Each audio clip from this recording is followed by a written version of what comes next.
Kapitan na tumakbong konsihal sa tiket ng kalaban ni Mayor Vico Soto, magalang pala kapag kaharap ang butihing mayor.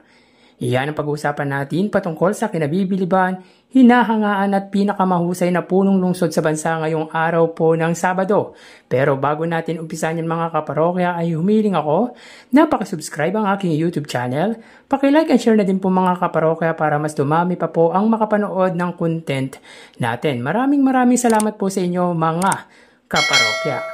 So yun nga mga kaparokya, may nahanap po tayong video ng kapitan kasama ang butihing Mayor Vico Soto at si Congressman Roman Romulo na kung saan magalang pala ito kapag kaharap ang dalawa na mataas na opisyalis ng nasabing lungsod. Pero bago ko ipakita ito mga kaparokya ay balikan muna natin ang sinabi nito against Mayor Vico Soto nung time na nangangampanya ito.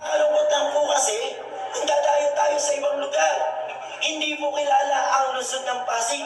Kilala tayo sa pangalan ng mayor. Nakakalungkot. Dapat lagi natin ipagmamalaki. Tayo'y taga-Pasig.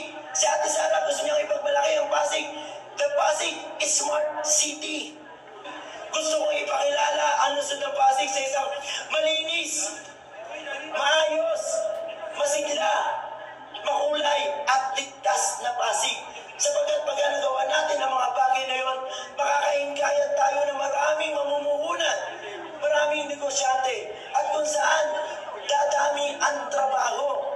Bakit hindi natin ipagmalaki ang lungsod ng Pasig? Namatay na ang kultura sa lungsod ng Pasig. Nakakalungkot. Uli natin ibalik ang sigla ng Pasig. Bakit ano ba ang nangyayari ngayon? Mukhang napag-iiwanan tayo. At sisiguraduhin namin sa inyo, mararamdaman nyo ang serbisyo ni Ate Sara Diskaya. Makikita nyo ang serbisyo ni Ate Sara. Dapat ganun ang paglilingkod. Nararamdaman, hindi lang sa social media.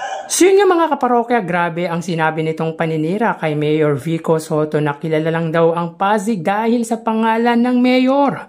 What? Yan ang po ang masasabi ko mga kaparokya, baka dahil sa ginawa ni Mayor Vico Soto kaya nakilala at naging tanyag ang Pasig sa buong bansa. Sa mga Pasigenyo na nanonood sa channel natin, naniniwala ba kayo na nawala ang sigla ng Pasig dahil kay Mayor Vico Soto? Naniniwala ba kayo na ang tradisyon sa Pasig nawala ng dahil kay Mayor Vico Soto? Hindi ako taga-Pasig mga kaparokya pero mas hindi ako naniniwala sa sinabi nito. Kulang bakap yung 3 to 5 million na financial assistance na bigay ng pamahalang lokal at todo paninira ka sa butihing mayor? Yan po ay tanong mga kaparokya. Saan nga pala napunta ang financial assistance? Nasabi mo ba sa constituent mo ang patungkol sa natanggap mo? Grabe, sa totoo lang Kap, tumaas ang moral ng mga Pasigenyo. Mula nang si Mayor Vico Soto ang namuno dito. Walang kurakot, pantay-pantay ang turing sa Pasigenyo, walang mayaman. Mas madalas pa nga sa mahirap pa siya nakafocus na ibibigay ang dapat sa tao. Siya lang ang ganyan sa buong bansa. Pang-presidente na nga kung tutusin pero kung siraan mo parang di tumanggap ang opisina nyo ng bigay ng LGU. Kung kabarangay ko to, baka ikahihiya ko to sa mga sinabi nito kay Mayor Vico Soto. Kaya kung ako sa mga kabarangay mo, di kita iboboto. Kalabang ka ng tuwid na paggugobyerno. Anyways, may papakita ko sa inyo na video kung saan kaharap nito si Congressman Roman Romulo at Mayor Vico Soto. So panoorin natin. Ayusin mo na yung health center. Health center. Talaga yung resettlement. Importante lahat magkakasama. Hindi talaga nakakagising lang tayo natin. Siyempre, ang may evaluation na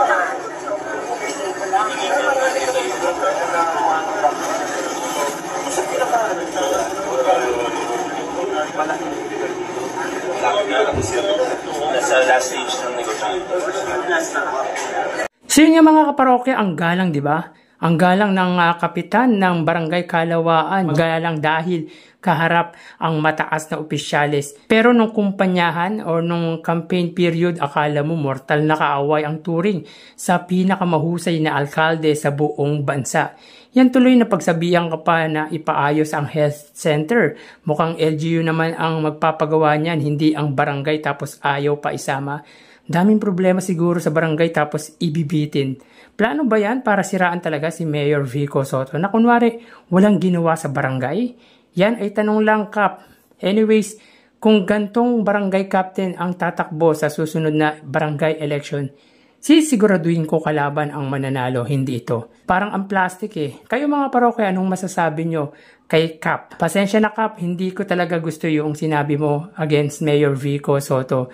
Dahil alam naman po natin kung ano ang na-provide nito, kung anong tulong ang naibigay nito sa mga Pasigueño. Actually mga parokya, para sa akin ay siya na po ang pinakamahusay na alkalde or punong lungsod sa buong Pilipinas. Tulad ng sinabi ko ay pang-presidente na nga po talaga ang galawan or yung mga nagawa ni Mayor Vico Soto. Hanggang dito na lang po tayo mga kaparokya. Magsiingat po tayo palagi. Thank you and God bless.